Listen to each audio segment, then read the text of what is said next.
Hey up, I'm the Yorkshire Time Lord, and these are my thoughts on the new Doctor Who companion reveal. Okay, so when the Doctor Who social media channel said that the new companion was going to be announced on Tune in Need, I had hoped that the Millie Gibson rumours would come true and that she would be the new companion. I even made a tweet back in August to Millie Gibson herself saying that she should be the new Doctor Who companion. So you can imagine I was very happy when she was announced as a new companion. It's quite funny as well when you think all the rumours were before about Jade Furwell from Little Mix being the new companion. They look so daft now in hindsight, now we know that Millie Gibson is the new companion.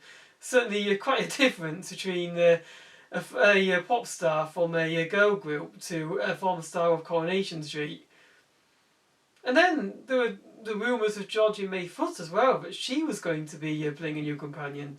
Of course, she was also in Coronation Street, so it's a bit of a stronger connection between her and Millie Gibson. But I think they definitely have gone for the stronger Coronation Street actor between the two. I think Millie Gibson has more potential than Georgia May Foot would have had, in the part of a new companion. I think she's going to be so great in the part of Ruby Sunday. You just look at how she was in Coronation Street in the part of Kelly Nealon. She did an absolutely fantastic job as Kelly Nealon in Coronation Street. That character went through so many tough periods, from being blamed for Seb Franklin's death and ending up homeless as a result, then her mother getting cancer and not making it to a hospital bed in time to say goodbye to her mum, and then the fact that her dad was a loan shark, and then she found out that her foster dad killed her real dad. Flipping heck, that character just couldn't catch a break, but she played it to perfection. She was so good at playing Kelly Nealon, and how her sort of emotional reaction to those tragic events in her life, and how she was trying to avoid becoming too much like a terrible dad, but at the same time you could see those glimpses of Rick Nealon in her behaviour. She did a really great job playing that. She was absolutely excellent. I'm really not surprised that she's going on to bigger things. I think Russell T Davies has cast an absolute blinder by going for Millie Gibson as a new companion. I think even after Doctor Who, I can see her going on to even bigger things after Doctor Who. Especially when you look at past companions, like Karen Gillan for example. She was a virtual unknown before Doctor Who, and then she went on to Guardians of the Galaxy and Jumanji. And Jenna Coleman, she started off in soaps as well. She was in Emmerdale, played Jasmine in Emmerdale. And then she, did Doctor Who, and then she went on to play Queen Victoria in Victoria. And most recently, she's been seen in the Sandman series, playing Joanna Constantine.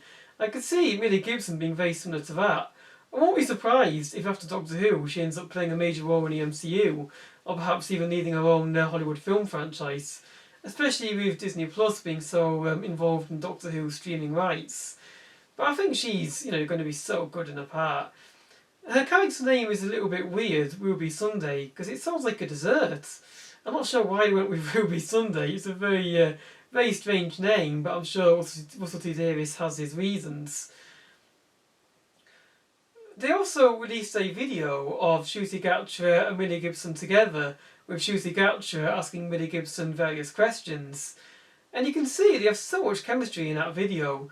I just love their dynamic. It's a bit like a sort of brother and sisterly dynamic, which I've seen some people suggesting that's what their Doctor and companion might be like. I can certainly see them going with something like that, or just like a best friends dynamic. I think it would be a little bit weird going for a sort of romance, given that Millie Gibson is only 18, and that's very weird as well. The fact that she's so young, I mean, she's younger than me, which is very strange. Having a companion that's actually younger than yourself that you're going to be watching on TV, it's very, very weird. But it's interesting how in that video she says how she was, a fan of Doctor Who when she started with she grew up with the Stephen Moffat era when Matt Smith was the Doctor. That feels, very weird, because the Moffat era doesn't really feel that long ago, but it was 10 years ago now, which feels very strange to say. But it's great to see that a fellow fan is going to be appearing in a show in a major part, playing a companion to Ncuti Gatwa's Doctor. And I bet she's going to have a very fun reaction to seeing the Daleks for the first time with re-releasing the behind the scenes segments. I know there are rumours that they're going to bring back Doctor Who Confidential under the name Doctor Who Unleashed, so hopefully those rumours are true, and we get to see Millie Gibson as a fan reacting to seeing a Daleks close up for the first time, because that would be really fun to see. I like her suggestion that they should do an episode set in ancient Egypt, because that's something that's like a time period that the show has rarely explored before, and I think it's such an interesting period. It would be great to see them exploring ancient Egypt with pharaohs and maybe bringing in mummy mythology. That would be very very interesting to see, and it certainly would look quite visually spectacular as well. Especially if they use some of that Disney Plus money to film in Egypt, and they could really produce quite a spectacular episode there. Of course, there were rumours before about Miriam Margolyes being in the 60th anniversary. There were people who were thinking that she might be the new companion's mother, which would be quite funny. But I don't know, it would seem kind of weird to have such a controversial figure in the show, because she does come out with some very weird things, and she's not exactly a particularly family-friendly name. So it would seem very strange to have her connected to Doctor Who. Especially when Doctor Who is going to be on Disney Plus worldwide as well. I'm not sure if Disney would be too happy with having her in Doctor Who on their streaming service. But yeah, I'm really looking forward to seeing Millie Gibson in Doctor Who. And it's such a shame we're having to wait for so long to see her take on the part. You think, we're not actually going to see Millie Gibson in action as Will Be Sunday or Shooty Gatcher as a new Doctor until Christmas 2023.